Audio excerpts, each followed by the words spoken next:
Hey fellow moviegoers, and welcome to our channel Film Scene. For this video I want to talk about my most WTF films. And these films aren't necessarily good or bad. In fact, a lot of them on here I actually do like. They just have very weird plots, very, unpredictable, kind of make you want to take a shower when you're done watching them. They're just like very, cringy and uncomfortable. But yeah, so I have about 5 or 6 to get through, so let's get started. First one is A Door on the Floor. Now this has Jeff Bridges, and it's about a couple, their kids died in a car accident, and one stranger comes to their home who actually looks like one of their dead sons, and there's this weird childhood, there's like this children's book that goes through the story. It's called A Door on the Floor, and then in the last scene he actually goes into the door on the floor, and I just couldn't grasp what was happening during the story. I wasn't sure what was going on at certain points, and during other parts of the film I didn't really know what they were trying to get at, what the whole point was, and it was just very dreamlike, and it was just very confusing, especially the last scene, which is very weird. But yes, that's the first one. Worth a watch, but just confusing. My next one is probably the most WTF film on this list, and it's called The Skin I Live In. Antonio Banderas, his wife dies in a car accident, and he kidnaps this woman, who we later find out was actually a man. It's weird. So he kidnaps this person, right, in order to modify their skin so that they won't be susceptible to being set on fire, just like very superhero-like skin, I guess, like impenetrable. Okay, so he's a scientist.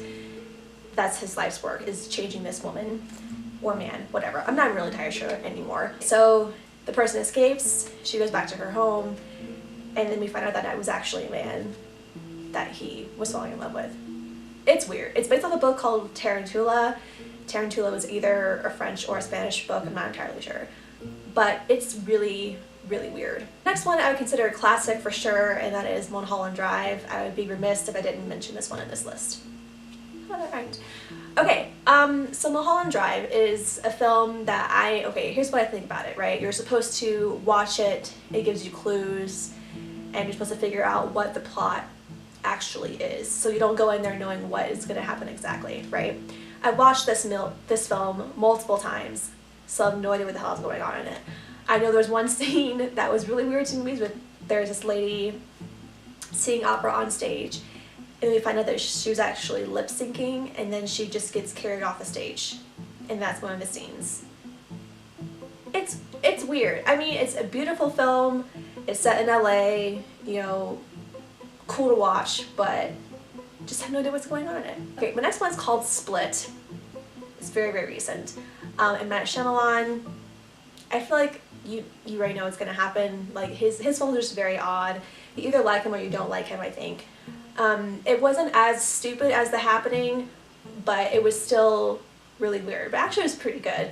It's about this guy who has dissociative personality disorder. He has 23, and the 24th one is emerging as this monster, and he kidnaps 3 women, 3 little girls I should say, 3 little girls, and one of the little girls can relate to him. They've both been through trauma in their lifetime, and so that's how they connect, and he actually is a monster. Like, he has things coming out of his back, and he really transforms into this monster. So yeah, it's an interesting one. The next one on this list is probably my favorite, and that is called Old Boy, the Korean version, not the American version.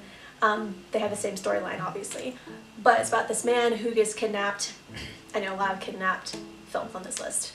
So this guy gets kidnapped, and he gets held hostage in this hotel for years, people who hold him captive, they gas him, they clean him up, shave him, give him new clothes, he's well taken care of, I guess. But he eventually gets out and let him out, and he goes on this rampage to figure out why he was in there, who put him in there, etc. And he ends up meeting this woman who turns out to be his daughter. So, but at this point they've already slept together, and they've had relations and whatever. So that's gross. Anyway, he doesn't know this, he didn't know that that's his daughter, right? So he goes crazy. There's a lot of blood, a lot of violence, but really actually a really good movie. Just kind of creepy. But yeah, that's another one you should take a look at if you're, you know, in the mood for that kind of thing. The last one on my list is called The One I Love. And it's actually a pretty good movie too. It's about this couple, they're having marital issues. They go to counseling to figure out what they're going to do with their marriage.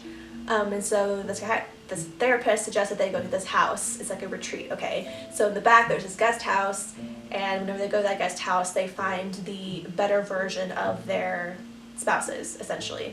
So the woman goes back there, she finds a better version of her husband, she falls in love with him, and then the same goes for the husband. He goes back there, finds a version of his wife, and it's about them like reconnecting as a couple, but then they end up leaving with the better spouse in like this really big dramatic end scene. So that's actually a pretty good film too. I recommend you seeing that. But yeah, that is all the films that I have on my list. Very, very WTF. If you want to take a gander, have a marathon one night, who knows. I might do a part 2 if I think of some more, but yeah, that is my list for now. So I hope you guys have a great afternoon, evening, night, whatever, and see you guys next time. Bye!